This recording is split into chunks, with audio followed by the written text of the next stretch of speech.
Hello, it's John Miles here, and I'm going to present some new information I have been developing that is called Modeling the Health Consultation Process, the Dynamics of Belief and Behavior.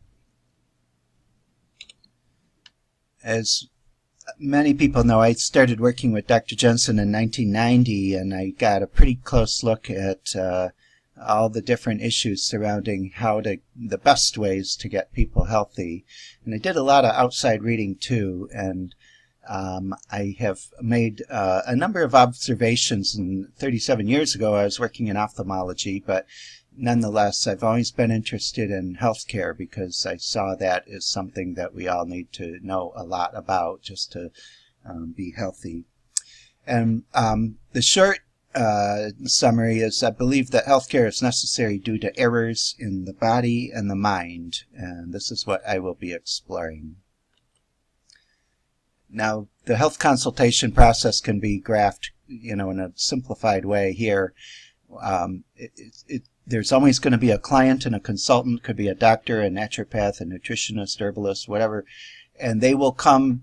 The consultant will examine the client and get information, including by interview, possibly iris photos, and of course whatever the main complaint is that the client presents with.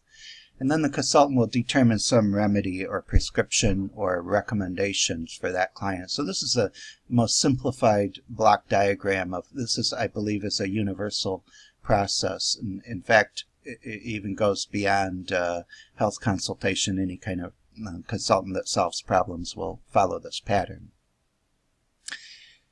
What I found is that it's very much like the error detection and correction process. And in other words, we have a person who has a difficulty, a health difficulty presenting, and it is up to the health consultant to do two things: identify what is wrong, error detection, and recommend a suitable remediation program or a lifestyle change or any other type of recommendations.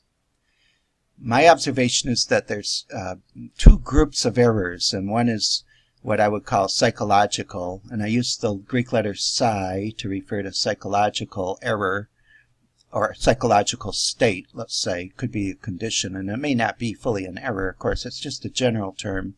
And the letter phi for the physical, which is what most people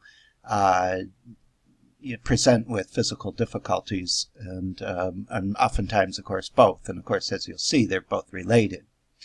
So in terms of the status of your psychology, I would say you could safely say that is the sum of all your beliefs and attitudes and everything, your experiential knowledge and all else that you hold. That's your mind.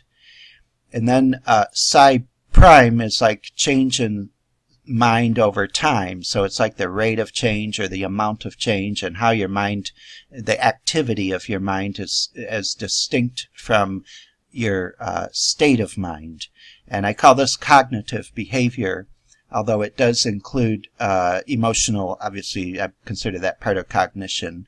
But I'm just saying when your mind is responding and functioning, it will be the time-dependent factor.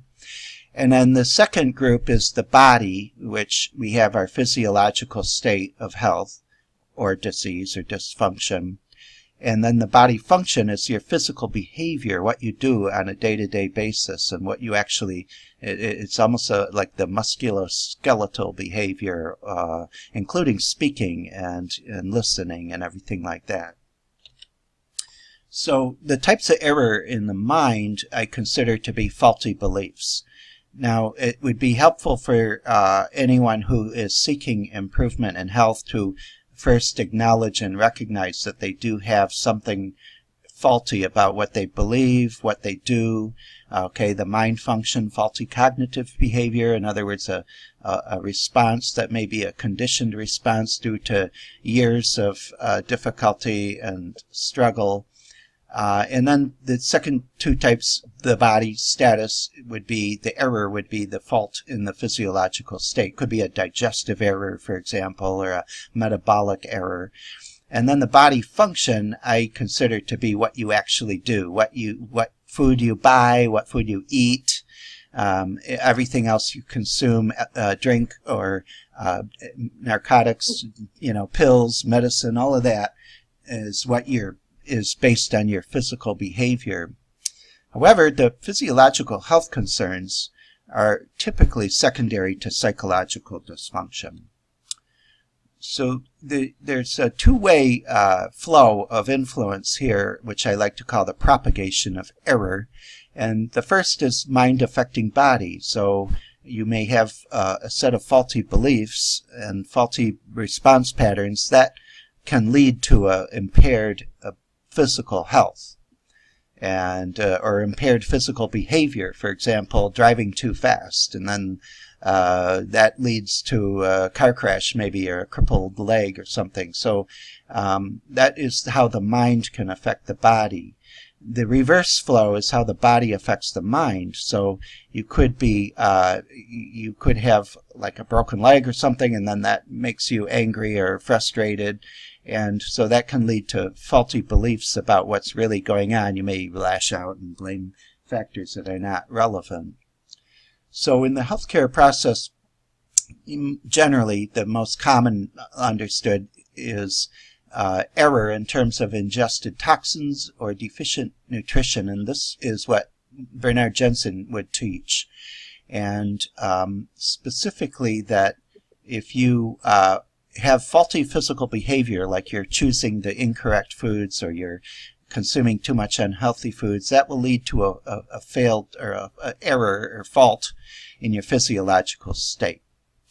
And that can lead to incorrect mind function, and that in itself can lead to a faulty psychological state. And you'll find in the presently why this is important. Now, considering error as ingested toxins or deficient nutrition, I want to reference a school of thought known as natural hygiene, which is sometimes called orthopathy, and it's just alternative medical beliefs from the nature cure movement. Now, that is something that Bernard Jensen was definitely advocating.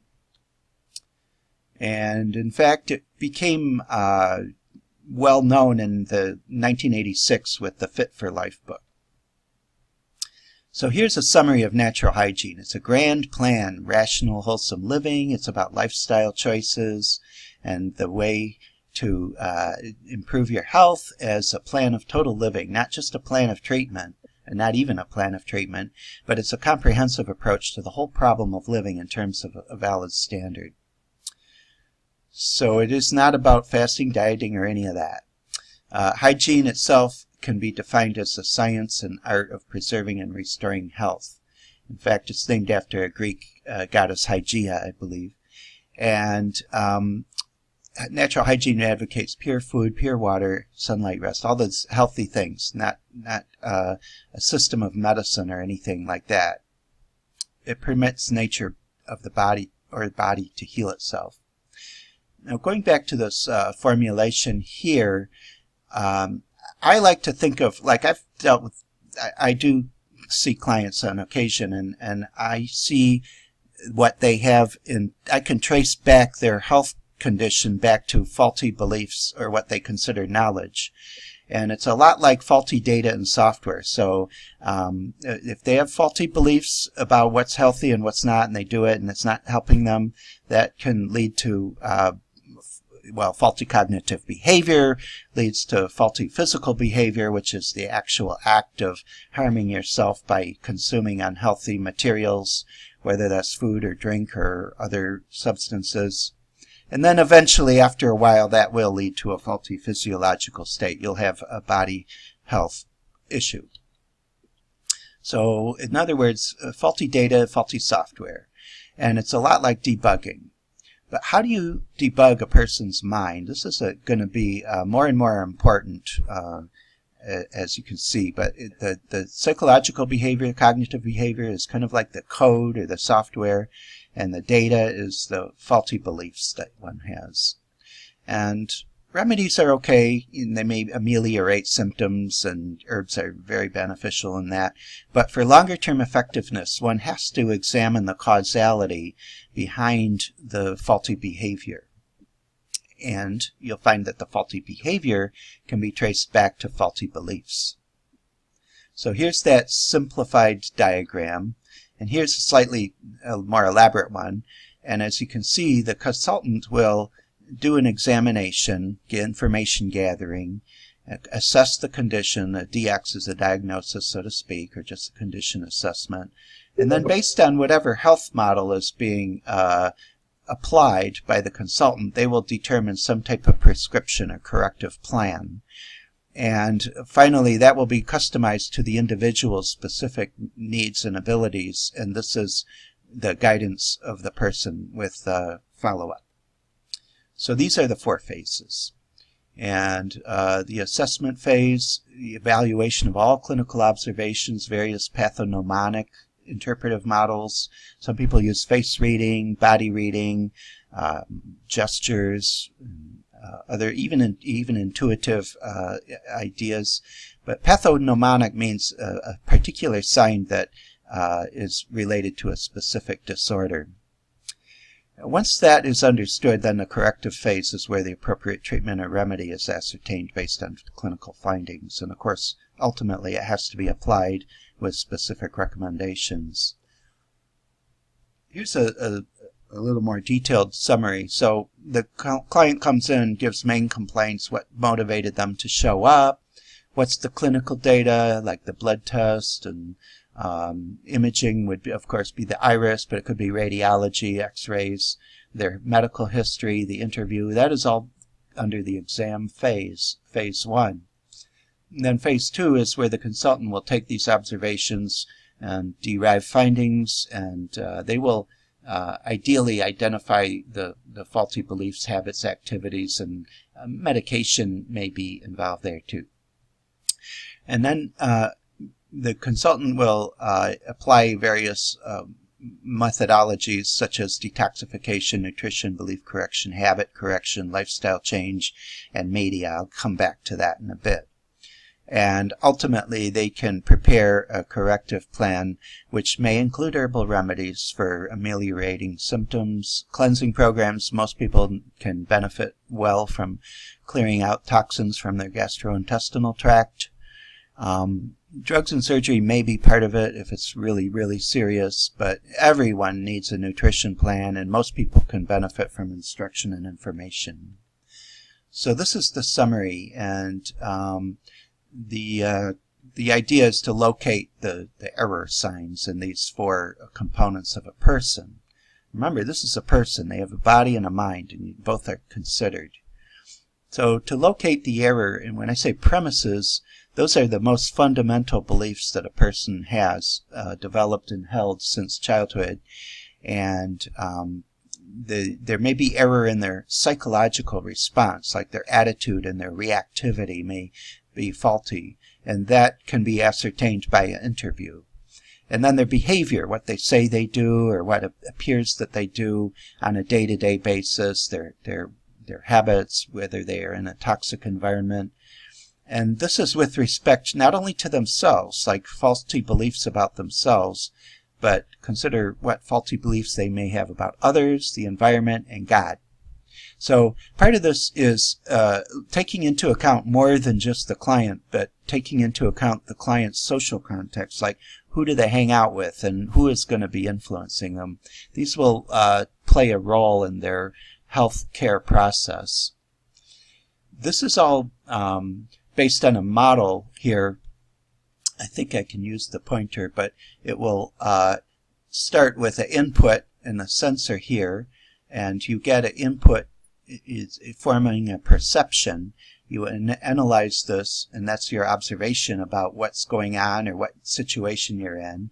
And based on your world model, you will derive a motor script, like I'm going to do this, that, or the other, and that is going to be expressed, and the action is when it actually takes place. Now this is the other side. Internally, what happens to the person will depend on their self-concept, their thoughts and beliefs, and their when I say model, I mean like a predictive model, like if X then Y. If I do this, then that will happen.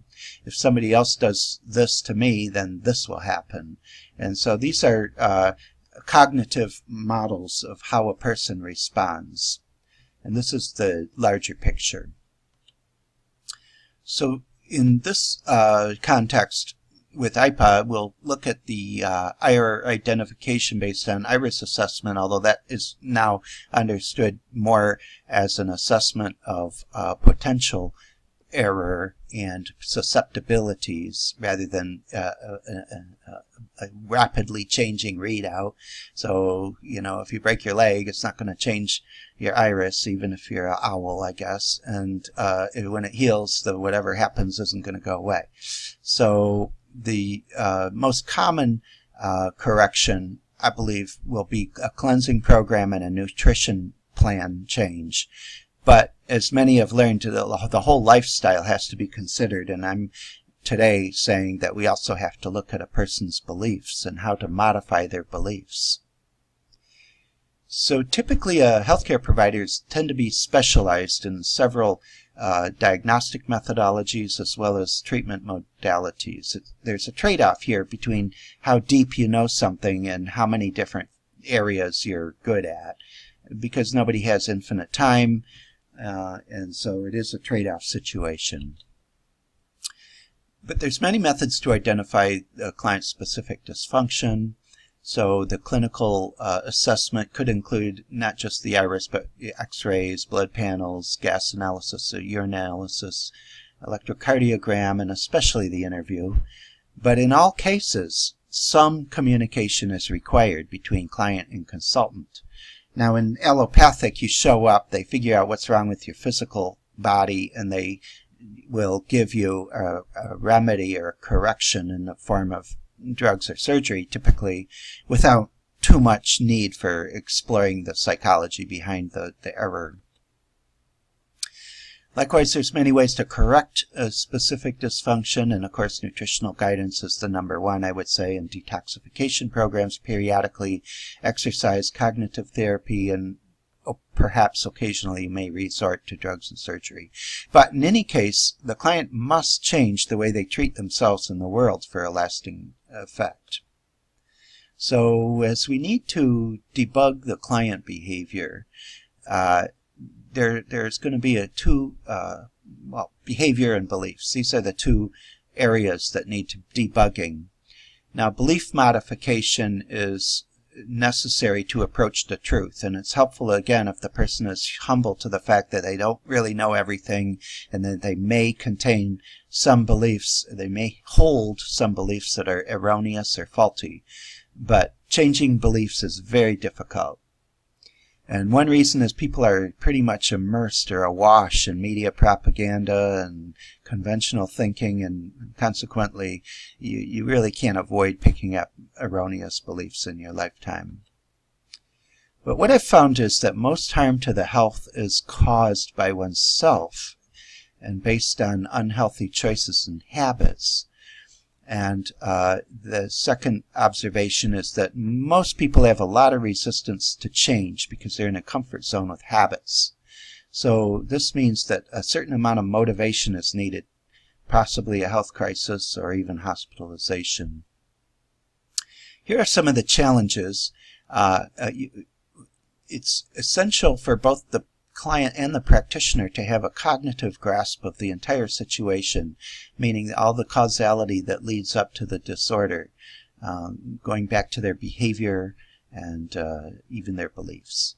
So we need to assess the faulty beliefs and behavior and then correct those. Now, there's a whole range of people who do self-harm in an obvious physical way, like they're known as cutters when they hurt themselves with a sharp instrument. But if you think about it, we all do self-harm anytime we choose to consume something that's not beneficial to our health. And the only way to fix that problem is to modify beliefs and habits. If you don't do that, I don't care how many supplements and vitamins and herbs you take. If you still go to drive-thrus every other day or something, you're not going to get much better.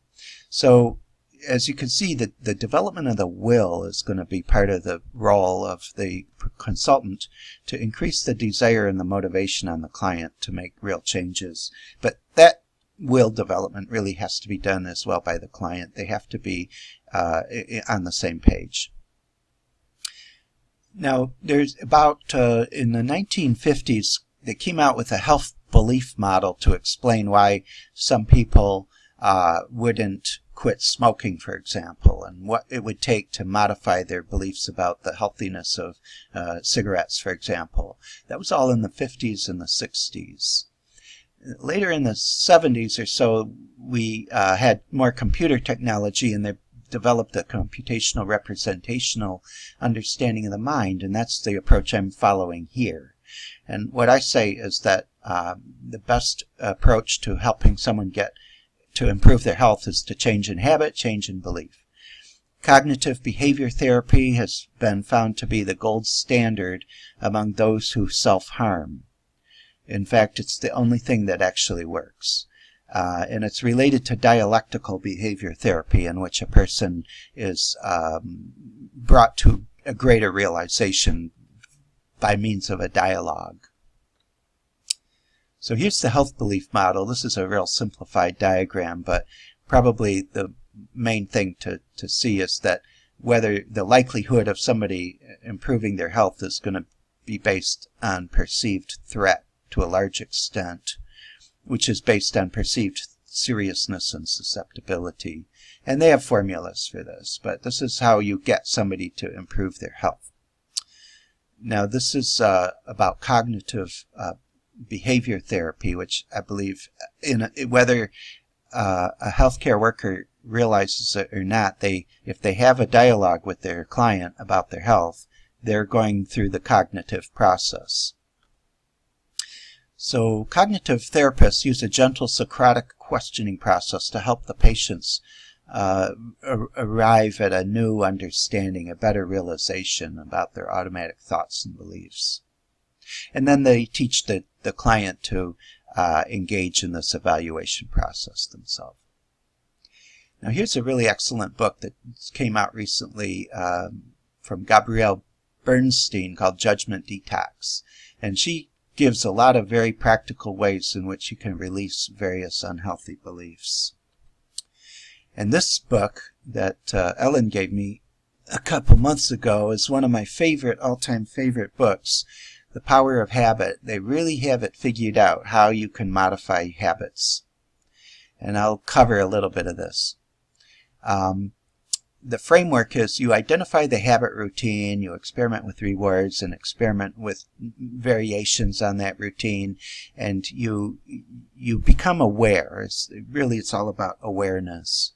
And most people are running on automatic, but the author, Charles Duhigg, found that he always was getting up in the middle of the afternoon to get chocolate chip cookies at the restaurant or the cafeteria and chatting, but he wanted to know how he could break that routine, and he eventually found he could substitute other routines for the cue.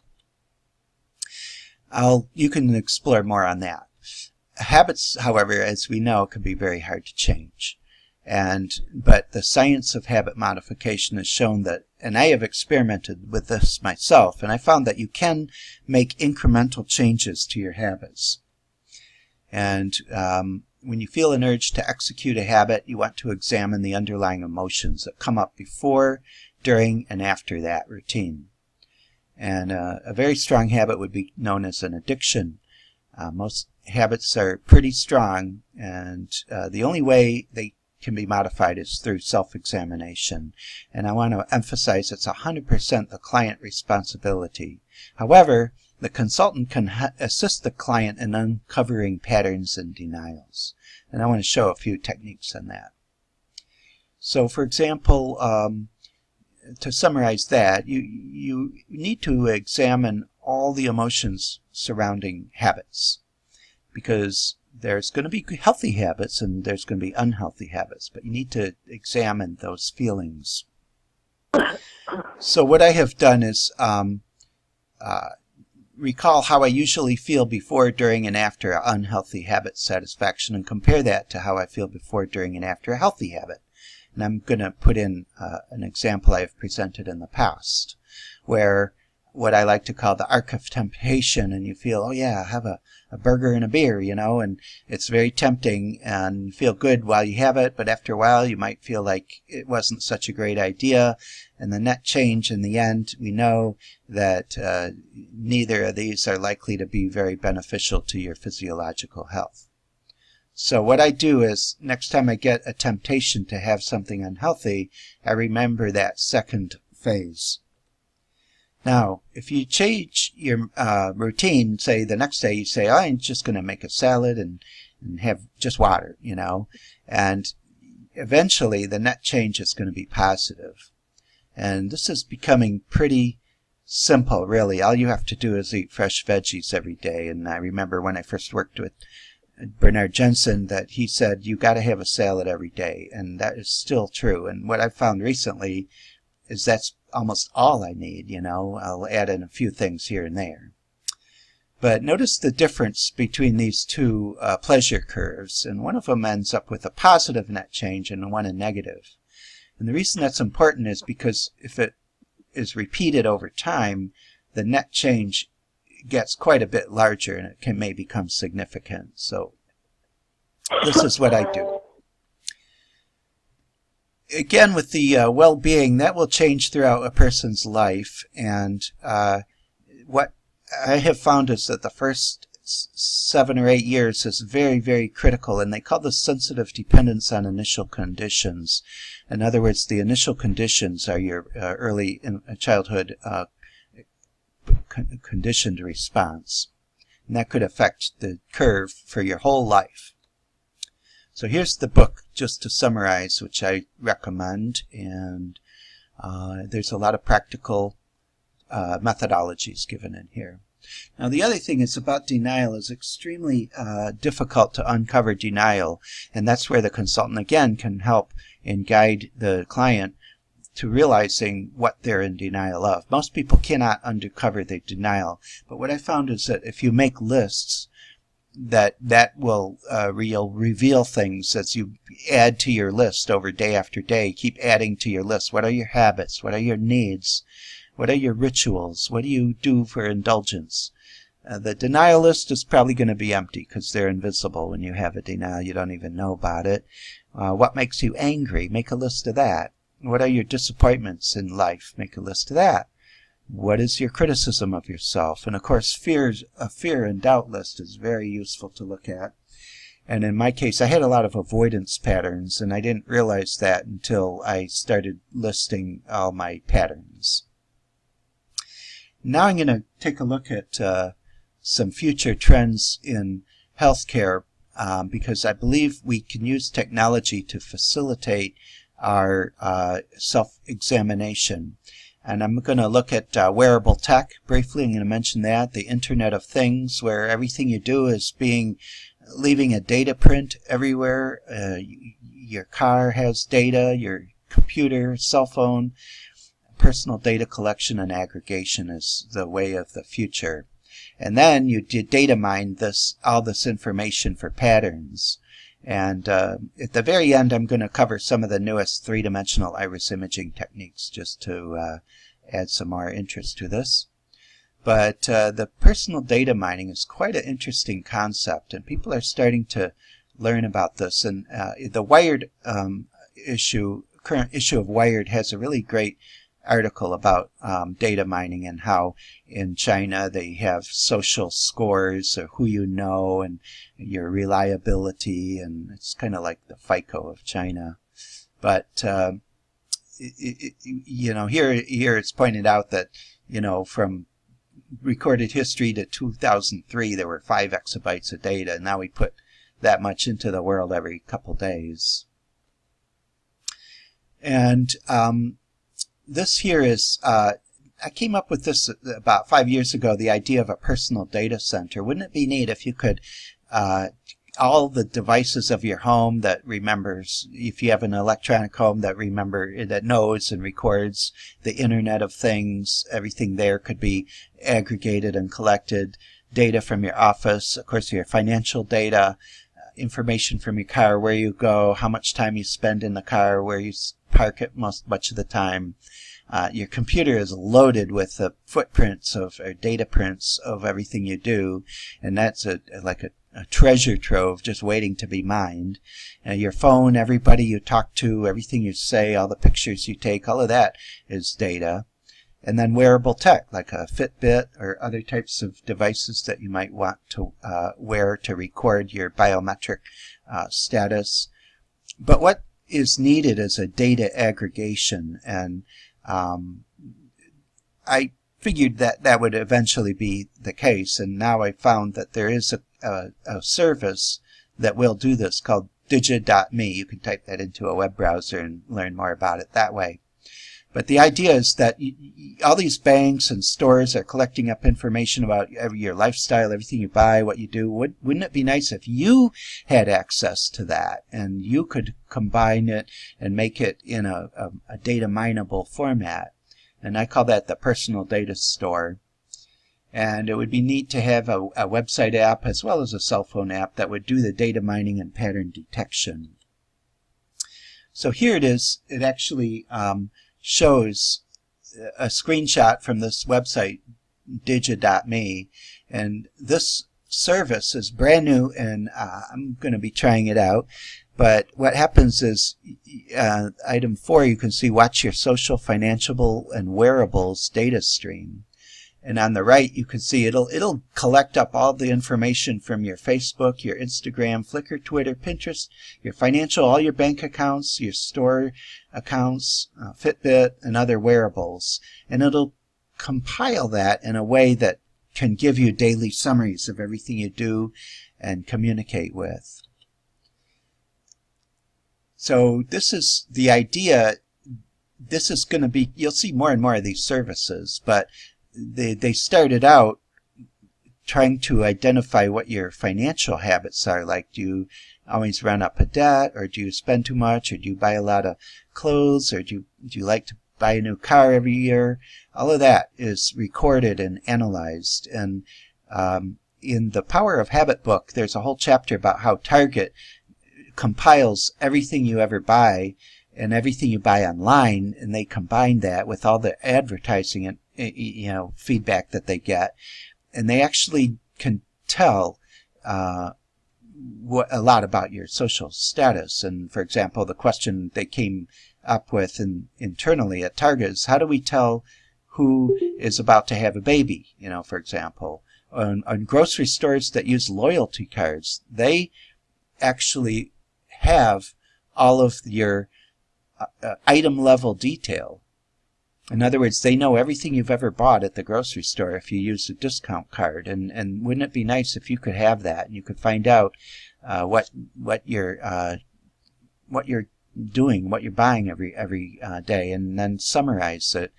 And as I mentioned, in China, the article in Wired goes into a lot of detail about Hygiene credit, but your Hygiene credit score is not just like FICO is. It's not just financial, but it's also social, like who you hang out with.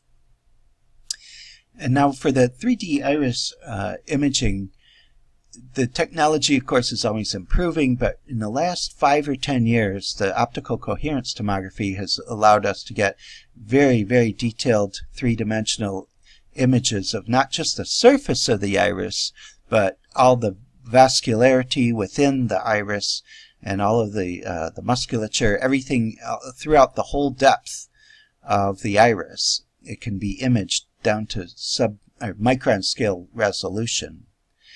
The only restriction is that it just as with iris photography, the brown iris is a bit harder to image and you can't see as much.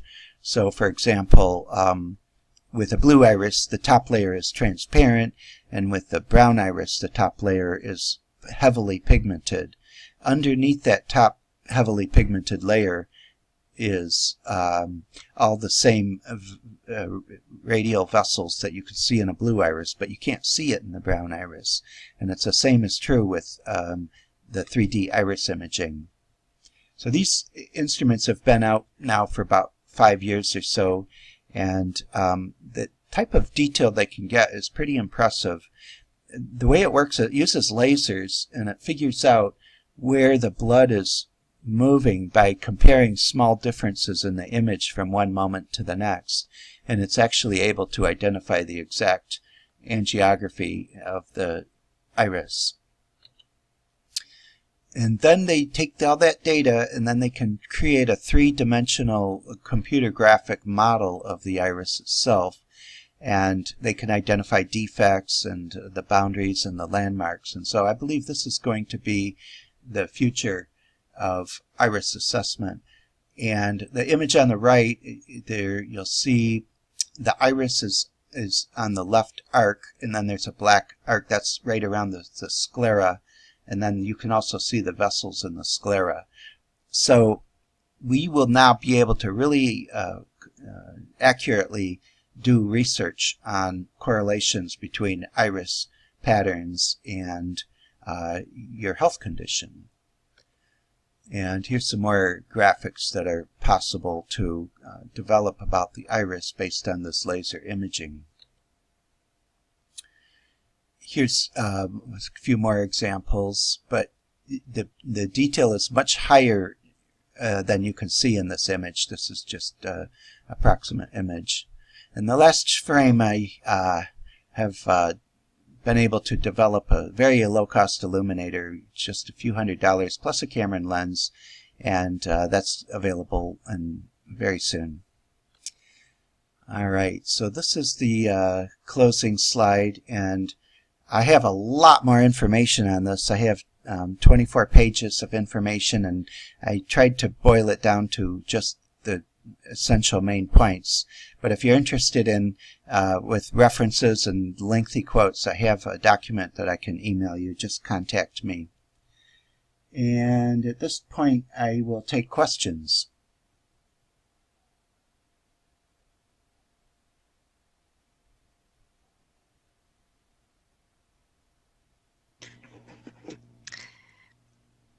So if anyone has a question, you can type it in the chat box. Michelle Davies said, wow, this is amazing, John. Oh, yes. Well, the technology is amazing, but that's if you're really into the iris, you can get a lot more detail now. Yes. But mostly for research too, because those instruments cost $10,000 or $15,000, and it's not commonly available to people right now. But you know how technology goes in the future. The prices will come down, and it will be possible to even in a medical institute, they will be able to get very concrete, specific data about people's iris structure, but not just the visual appearance, but the three-dimensional appearance. And I believe that will be the future of iris research. Yes, and Kristen was asking if the presentation slide deck will be available to read after the webinar. Yes. Yes, the recording. Yeah, that, and also I can save it as a PDF. And there's a related presentation that I would also offer. And I can put it on my website, where if you go to milesresearch.com, I'll put a folder /IIPA. And then it's not there now, or you can just email me and I can send you the documents. Some of my documents are a little bit early, or just kind of a little bit rough around the edges. But they may not be ready for me to post, but if you email me, I'll send you everything I have. Okay, and Tony has a question. She said, the new technology means starting over completely. Who are the experts in the field of 3D iridology? Well, there's a lot of companies like Carl Zeiss and other companies that are making that imaging technology, so they are the experts. And I have a very large, lengthy document where I've combined all kinds of studies about that technology of, it's called OCT, optical coherence tomography, but for the anterior segment. And that means it is OCT was around like 15 or 20 years ago, but it's only been in the last 5 years or so that they figured out a way to get the whole depth of the iris. And so there's a lot of doctors, most ophthalmologists have that. Okay. Wow, it's very interesting. I think there's another comment here, right? Root of many illness. Yeah. Well, I believe that I want to emphasize the importance of the cognitive therapy or talking to a client, because if you don't have a dialogue with the client, you're not going to be able to do much with regard to their psychological condition. And if you're not attending to their psychological condition, then everything you do is just going to be very limited. I mean, giving them a shopping list of herbs or, you know, a food program, there is just that isn't really helpful. But what will be helpful is to help guide the client to understanding the causality behind their behavior, which includes their consumption behavior, let's say, primarily, because that's the major route of toxins into the body, is through what you eat and drink and breathe. But you have to trace the causality back from that to what the cognitive behavior is, and then what beliefs is that based on. So in a way, really, the person needs to have their beliefs addressed. Okay, and Tony was asking, are there any links using 3D between ophthalmology and iridology? Actually, yes, there is one study that recently came out, and I think it's in I think it's the Philippines. I'm not sure. I have that reference, and I will send it to you, Tony. And there will be plenty of details. What they did, it was very unusual, actually, but an iridologist using these advanced medical imaging techniques to get non-subjective and objective assessment of the iris for comparison for research, and then they can take the corresponding health data from other modalities. But yeah, that has been done, and I don't have that, but I will email it to you, and I'll put it in my document. So when I make the PowerPoint presentation available, I will make sure to put the supplemental information about how the new iris imaging technique is being used. And however, this is almost a footnote, because to me the most important thing is to understand that your clients need guidance in how they can change their behavior, and you have to learn how to help somebody change their unhealthy habits.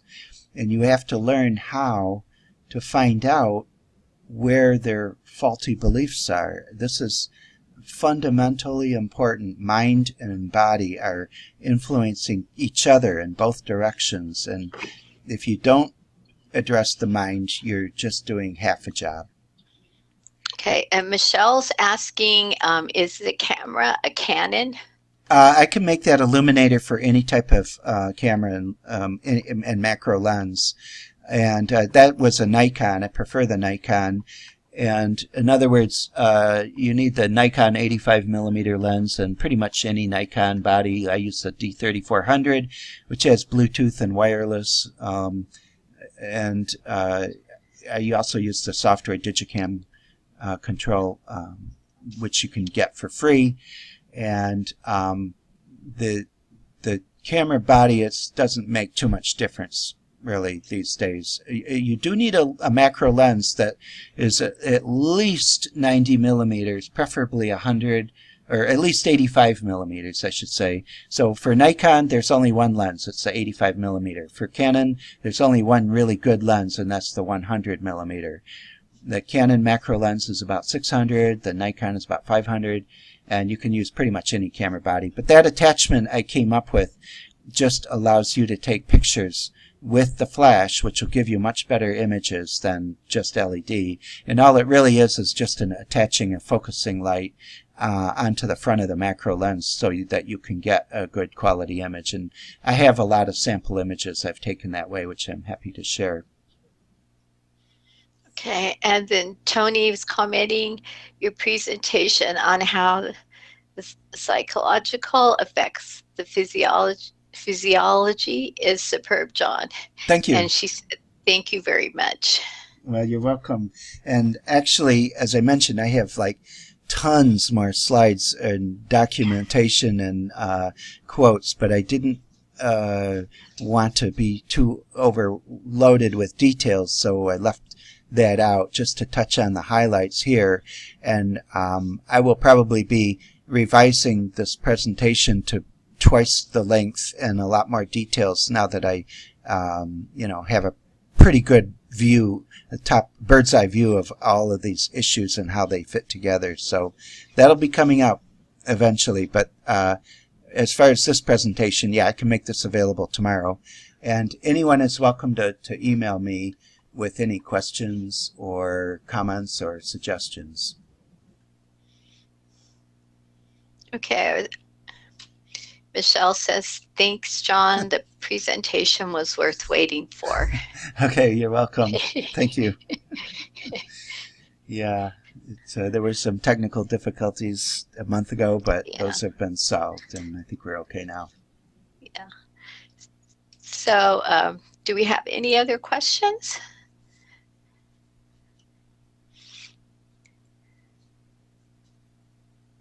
Okay, well, Peppy says, excellent presentation. Erwin says, great webinar. Thanks for the excellent info. Okay, again, you're welcome. And more to come, much more to come. I have so much more than this, but I just wanted to touch on the highlights, so stay tuned. Yeah, it was a great webinar. Okay, well, if we don't have any other questions, then we'll just go ahead and end. And I'd like to thank everybody. We have one more. Linda saying, looking forward to the new information. Okay. So, yes, I'd like to thank everybody for joining us this evening. And we'll say good night. Yes, and thank you, John. One final comment is I would like to put this together into an article for the IPA newsletter. So I figured that would be good since I have already got documents that describe this entire presentation. Yes, that would be great. All right. Well, I'm glad it all worked out, and I'm all good. Yeah. Okay. All right. Well, thank you, everyone, and good night. Okay. See y'all later.